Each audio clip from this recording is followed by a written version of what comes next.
Welcome back to Cooking with Ash. Today we will be preparing a delicious jeweled rice. That's right, it's very festive. It's perfect for the holiday season. So if you want to try something different, this is the recipe for you to try. So let's get into it.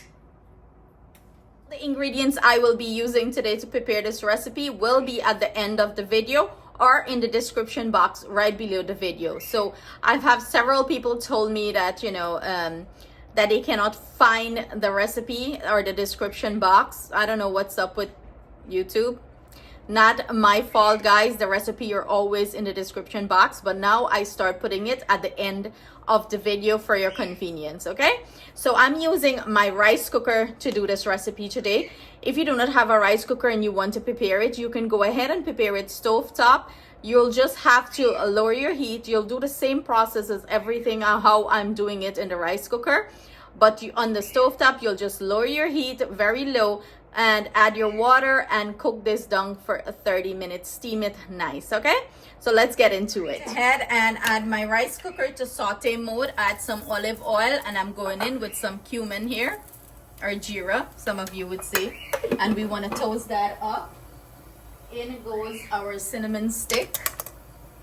And we're going to start releasing the flavor into this oil. Now that everything is nice and fragrant in our rice cooker here, I'm gonna go in with my aromatics, and that is some onion, garlic, cilantro, celery, everything again I'm using will be at the end of the video or in the description box. Some thyme, and you want to saute this up again so it could be nice and fragrant. This is pretty quick and simple recipe. It's so easy, especially for Thanksgiving. Everyone is busy cooking in the kitchen, and the stove is being occupied by so many different dishes. This is perfect to cook in the rice cooker. You just put all your ingredients, set it aside, and the rice cooker do all the work for you. So many different flavors going into this rice. I'm snacking on the cranberry. Me and my snacking issues. We have some carrots, we have some sweet potato. I'm using some slithered almond, some pistachios, some cranberry, and of course some raisins. You can twerk this, you can leave out the nuts if you're not a nut person or you're allergic to nuts. Go ahead and leave it up.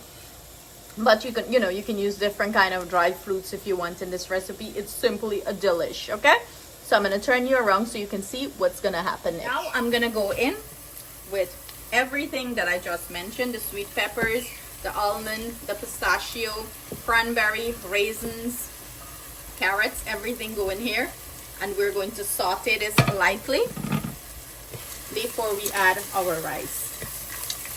Look at all this beautiful, delicious color and flavor. This is going to be a succulent, nice and flavorful rice.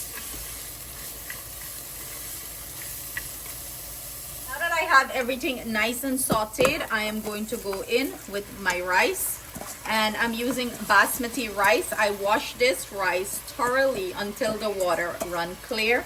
That is going to give you nice separation in the grains. You want a nice fluffy rice.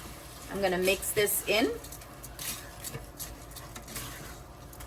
Believe me, serve this up for Thanksgiving. Your guests, them going to be raving about it. I have here some chicken bouillon, garlic powder, onion powder, and some smoked paprika. Add that in. And we're going to saute everything up for a minute or two before we go in with some chicken broth. Yes, that's right. We're cooking this with some delicious flavor. Now that I have everything nice and sauteed, I'm going to go in with my chicken broth. Give that a good old mix. You do not want to over add liquid to your pot because you do not want a soggy rice. So how I usually do it, I usually use my finger to test it to see if it have enough water, and it's like just about a little bit over an inch, and this is perfect right here. So I'm gonna cover this and I'm gonna set it on the rice setting, and we're going to get some delicious rice. While our rice is cooking, we're gonna prepare a little bit of saffron strand water to add to the rice. This is going to give it a nice, beautiful color. This thing is so expensive. A little bit goes a long way. If you can find the saffron strand, you can go ahead and use some food coloring, you know, or you can serve it just as it is. I'm adding about 2 tablespoons of water here, and let this sit and release all the beautiful color into this water. It's gonna be like nice and yellow pigmented. Whoa, baby, look at this. She is finished and she's perfectly cooked, perfectly fluffed. I'm just removing all this leaves from the thyme, and then I'm just gonna fish it out. All the goodness is in the pot already.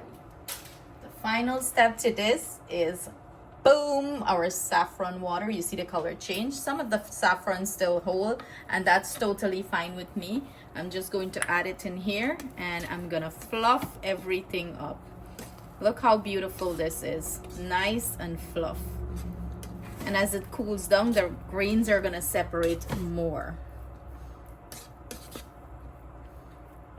Look at this, pure deliciousness. Who's hungry? Pull up with all your plates. Look at that.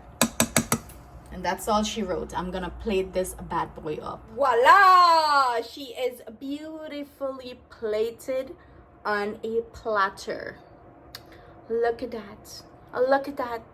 Doesn't she look beautiful? Anyways, this is the end product. I'm going to have one of my taste testers go in and taste it and give their honest review. But imagine serving this on your Thanksgiving table.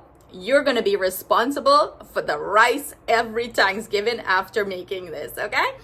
Or even for on your Christmas dinner, right? Yeah, you know, I days. So let's get into the tasting. The pretty little Indian girl gonna taste this. Okay, go ahead. Let's see. I served it up with some delicious salmon. Of course, I had to get mashed potato there for Ati.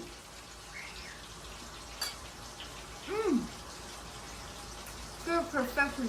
I can taste the nuts and the rice is super soft. Yeah, you hear? She said pure perfection. Many about this. So there you have it, guys. I hope you enjoy this. I hope you try this recipe, and leave us a comment below if you enjoy it as much as we usually devour it. Thank you so much for joining us in the kitchen. Sending our love, thanks, and gratitude to everyone. Stay blessed, stay safe, and have a happy and blessed Thanksgiving.